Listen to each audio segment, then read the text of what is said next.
بسم اللہ الرحمن الرحیم۔ قتل کب حلال ہے اور کب حرام ہے، اس کا ذکر اللہ تعالیٰ نے کر دیا ہوا ہے۔ اس کے علاوہ ہم کسی اور قتل کو حلال اور حرام قرار نہیں دے سکتے۔ حلال قتل اور حرام قتل کا واضح انداز میں بیان اللہ تعالیٰ نے کر دیا ہوا ہے۔ جس شخص نے ایک انسان کا قتل کیا گویا اس نے پوری انسانیت کا قتل کیا۔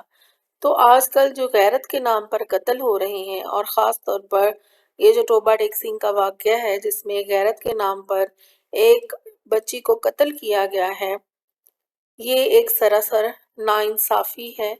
پوری دنیا میں موجود جتنی بھی عورتیں ہیں ان کے ساتھ بھی یہ ناانصافی ہے، خواہ وہ مسلمان ہوں یا نہ ہوں۔ اقوام متحدہ کی ایک رپورٹ کے مطابق ہر سال دنیا میں 5000 خواتین اپنے ہی اہل خانہ کے ہاتھوں موت کے گھاٹ اتار دی جاتی ہیں۔ یہ واقعات دنیا کے ہر حصے میں وقوع پذیر ہوتے ہیں، البتہ سب سے زیادہ یہ واقعات جنوبی ایشیا، شمالی افریقہ، مشرق وسطیٰ جیسے معاشروں میں رونما ہوتے ہیں۔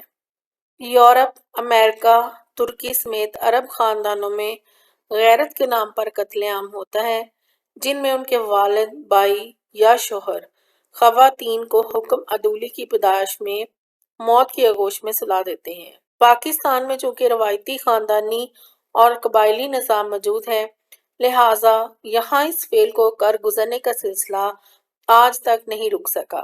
افسوسناک امر یہ ہے کہ ان تمام تر واقعات میں حقیقت کا پہلو کم ہوتا ہے، مگر جھوٹی انا، معاشرتی بے حسی، خود غرضی، ذاتی مفادات، عدالت اور قانون سے بے خوفی کے باعث ایسے واقعات رونما ہوتے ہیں۔ اور حد تو یہ ہے کہ قتل کرنے والے مقتول کے والدین یا خونی رشتہ دار ہوتے ہیں۔ پاکستان کے ہر صوبے میں اس کے نام مختلف ہیں، لیکن معاملہ ایک ہی جیسی نوعیت اور اس کی سزا بھی ایک ہی انداز کی ہوتی ہے۔ سندھ میں کاروکاری میں قتل ہونے والوں کا قبرستان بھی موجود ہے، جہاں عام افراد کا جانا ممنوع ہے۔ کسی زمانے میں یہ کہا جاتا تھا کہ یہ عمل بغیر شادی کے جنسی تعلقات قائم کرنے کے جرم میں بطور سزا کیا جاتا ہے، لیکن بعض روایات کے مطابق یہ سزا اپنی مرضی کا ساتھی منتخب کرنے، خواتین کی ہلکی سی کسی غیر کے لیے مسکراہٹ، تھوڑا سا بناؤ سنگار، بلا اجازت گھر سے باہر نکلنا،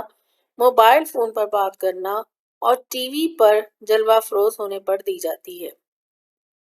پولیس کے مطابق تمام قتل حقیقی طور پر غیرت کی پامالی پر نہیں ہوتے، بلکہ یہ ایک باقاعدہ منصوبہ بندی کا حصہ ہوتے ہیں۔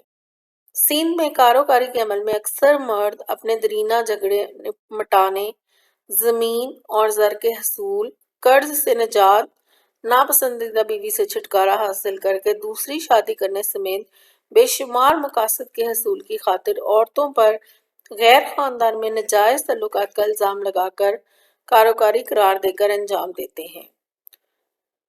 پاکستان کا کوئی صوبہ، شہر، ضلع ایسا نہیں جہاں پر غیرت کے نام پر قتل کی خبر نہ آتی ہو۔ پنجاب ہی کا ایک اور واقعہ جو سامنے آیا ہے وہ ہے ایک بچی کا قتل، جس کو اس کے باپ نے اور اس کے بھائی نے غیرت کے نام پر قتل کر دیا ہے، جو کہ ٹوبہ ٹیک سنگھ میں واقعہ پیش آیا ہے اور آج کل یہ خبروں میں آ رہا ہے۔ کسی بھی قسم کا قتل اللہ تعالیٰ نے غیرت کے نام پر جو کسی بھی قسم کے قتل کے بارے میں ہمیں پہلے ہی بتا دیا گیا ہے کہ کون سا قتل حلال ہے اور کون سا قتل حرام ہے۔ تو اب غیرت کسی بھی مسلمان کی غیرت ہے، وہ یہ گوارا نہیں کرتی کہ وہ غیرت کے نام پر کسی اپنی بہن کا، اپنی ماں کا، اپنی بیٹی کا یا کسی کا بھی قتل کرے۔